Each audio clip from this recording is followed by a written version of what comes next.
Happy Friday, everybody. I am out here in the garden. I am standing amidst the moringa tree, and I've been paying very close attention to our weather forecast to know exactly when the first hard frost is coming. And unfortunately for us, it looks like it's going to be Monday and Tuesday. Monday is supposed to be 29 degrees low overnight, and then Tuesday right at about 32 degrees. We're supposed to get some rain on Sunday, and so, or Saturday, and then so Sunday won't be as bad because it'll be nice and moist. I think it said around 36 for Sunday, and then Monday and Tuesday brutally cold here in the Sonoran Desert, and there's just no way this moringa will be able to survive those temps. And so today I'm going to be trimming it down, and unfortunately I was hoping to hold out as long as possible. I saw a couple really nice drumsticks or seed pods. I would really like to try to get some seeds. There's one there, but there's a couple that are up there a little ways that look really thick, and so I'm wondering if possibly if I allowed them to dry out just a little bit, if maybe the seeds might be viable. It's kind of a long shot, but I'm gonna try it.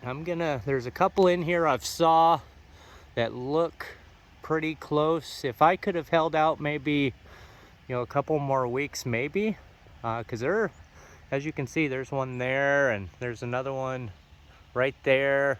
There are quite a few in here. This is the best year I've had for the formation and development of these drumsticks, but unfortunately I just think it's a day late and a dollar short, as they say. So I'm going to show you how I go about protecting the trunk on the moringa. Excuse my quick movements here. I'm going to trim it all down, and I'm going to put the cage around it. As you can see, I've got a cage here. It's essentially just whatever that is, the 4x2 light wired cage that you can use for light duty fencing, and I've just made them into circular tree guards, and so those are what I'm going to use. I'm also going to be protecting this smaller moringa that's only in its second year. So, and he did pretty well. He came up, I thought I totally lost him last year because I didn't put the tree guard around it. I just put some, pretty thick mulch, but then my chickens came through and scratched it all up. And so he was unprotected a little bit, but it still came back. So I'm gonna leave the dreaded Bermuda grass around him for extra protection and warmth. And I've got a smaller tree guard I'll put around him. And then I've got, I don't know if you've seen, but I've got these straw bales over yonder. And so that's what I'll use to fill it all up with. So I'm going to probably make 2 videos. I want to make another video on the moringa mulch, how I go about chipping it all up. And then, so I'll have a video on that. And then I'll do a video on protecting the trunk. That way it's not a super long video. So maybe it'll be a part 1 and a part 2. How's that sound? So I'll cut back in with you here in just a few once I get all set up. Okay, I've got you set up here on the tripod. So I'll be putting it into fast forward motion while I go about pruning all the various branches. I've got a pruning knife, a Harbor Freight Special, brand new, just opened it out of the box, and I'll be using it to trim down the branches to about 2.5 to 3 feet tall. And so once I get them all trimmed down, I'll bring you back in for a closer look, and I'll show you how I go about for protecting the trunk. While I'm pruning the branches, I'm just going to be using one arm to essentially control the fall while I'm using the other arm to prune the branches.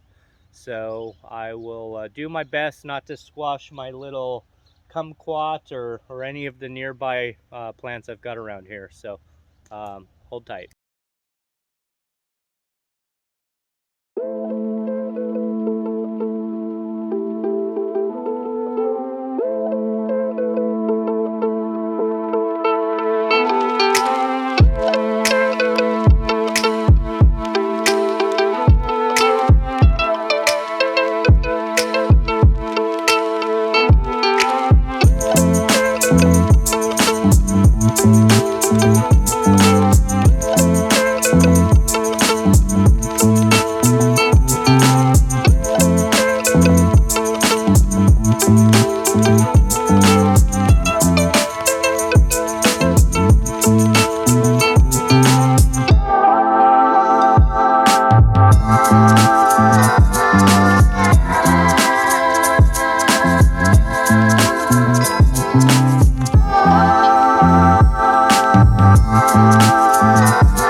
And this is the haul.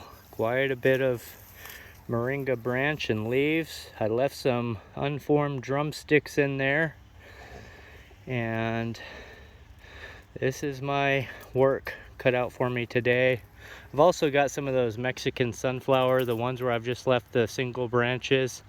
They're also going to perish in the cold weather, so I'm going to trim down all the remaining Mexican sunflower and add them along with. There's not much of that, but let me show you the drumsticks. I think out of all the drumsticks, there's only one with some potential that I could see forming seeds, which is it this guy or this guy? This guy right here. As you can see, I don't know if you can see that, but you can see the bulges, and that's where the seeds would be within the pot itself. So I think this one is the most viable I've got. And then there's this one, but it's not as defined.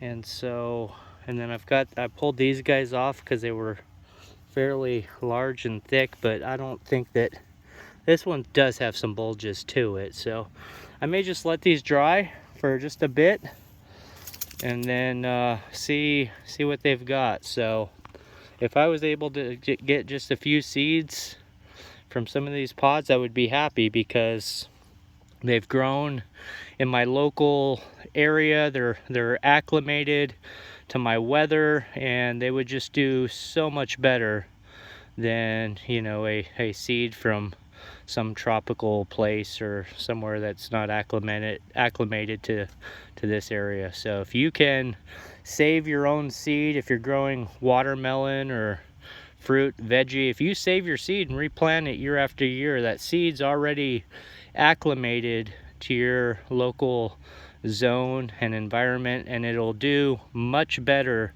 than a seed bought at, you know, a big box store or that comes from somewhere else. Those seeds are just not adjusted as seeds that you save yourself. So that's why saving seed is so critical, because that seed that you save is going to be much better situated to grow stronger and more vigorous in your area. So let me cut out here momentarily, and I'm going to bring over the straw bales. Let me just show you the trunk here. I think it's reaching about 3 feet now, but as you can see, all these various old trunks and new trunks, and they're just so many here. Like I said, this is going on, I think we're in the 6th year on this guy, maybe the 7th year, but I'm thinking the 6th year. And so what I need to do is put the cage around it and bring my straw bales over here, and then I'll get it filled up. So I'm gonna do that. I'm gonna put you back on the tripod, and then I'll get that stuff over here, and I'll just quickly show you how I go fill it up. Okay, I've got my tree guard around the moringa. It was a pretty tight fit. My main concern is just making sure I've got plenty of room around the branches to stuff in the straw. So I had to kind of bend it to shape around some of these branches. If you can see this one here, the tree guard right here, I really had to just kind of shape around it. It was almost wanting to stick through the tree guard, which wouldn't be any good. As long as I've got the main trunk covered at the base, it'll be fine, but I'm trying to save as many branches as possible. Not that that's always a viable option, but I'm just trying to do the best job I can to protect it. So I'm going to go ahead and start filling this up, and I may go ahead and just put you back into slow-mo, or excuse me, double speed for filling up the straw. I'm just going to be making sure that when I put it in, I'm really stuffing it down. I don't want any air gaps within the straw itself, so I just want to make sure it's in there nice and jam-packed without any air gaps. And then once I get done, I'll probably want to put some around the perimeter as well, just to keep any roots that are going out protected around the ground as well. And so I will get started with that, and then I'll show you once I get it all done.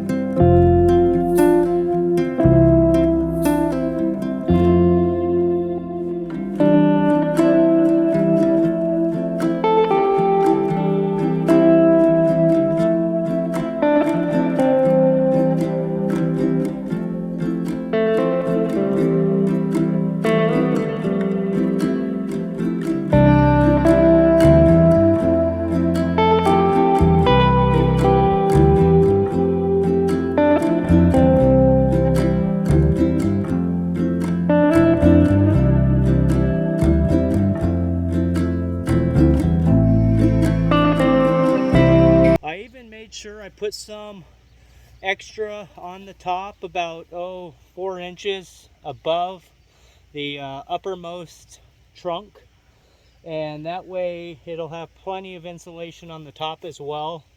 And then what I'll do, I'll probably go ahead and put another screen, like a chicken wire or another wired tree guard on top of this with some stones. That way my chickens don't jump up here and scratch it all off, because they most certainly will. So I definitely have to chicken guard my property. That's what happens when you allow them to free range. But you know, the amount of fertilization that they provide to the garden and all the benefits with pest control far outweigh the menial little tasks that you have to do to prevent them from damaging trees and so forth. That's why you'll see tree guards around certain items. I'm just prohibiting them from getting to it. So I'm going to go ahead and do it to the other smaller moringa, and it's going to be the same task except for just a little less work, and I'll get that one done. And so this video will conclude. This is how you protect your moringa, and it is in some heavy mulch. There's no need to have it exposed to sunlight. There's no need to mess with this until late spring, after any last chance of any frost. The moringa will do just fine buried in this manner in mulch. And so I don't even water it. I just leave it be. It's hibernating and it does just fine. And then late winter time, I guess just after my last frost, which is sometime mid to late April, depending on, you know, the extended forecast. I may uncover it a little bit earlier, but it's going to be late April time frame. I'll uncover it, and then I'll fertilize it, give it a really nice drink, and then within about 2 weeks I'll start seeing new new growth coming off the trunks and the branches, and then it's off to the races. It's going to grow another 17 to 20 feet that season. So I've got plenty of work ahead of me with mulching down this moringa. My chickens are already at work over there devouring the leaves and picking through it. And so this is just such a beautiful tree to have. So highly recommend that you work with the moringa.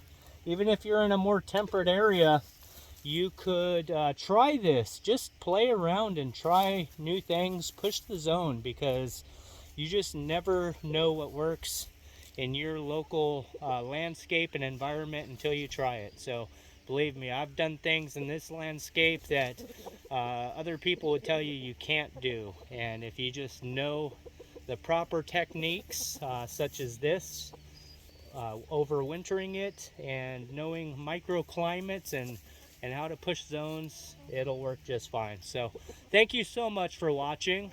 Please ask any questions down below. I'm always here to help out and answer any questions.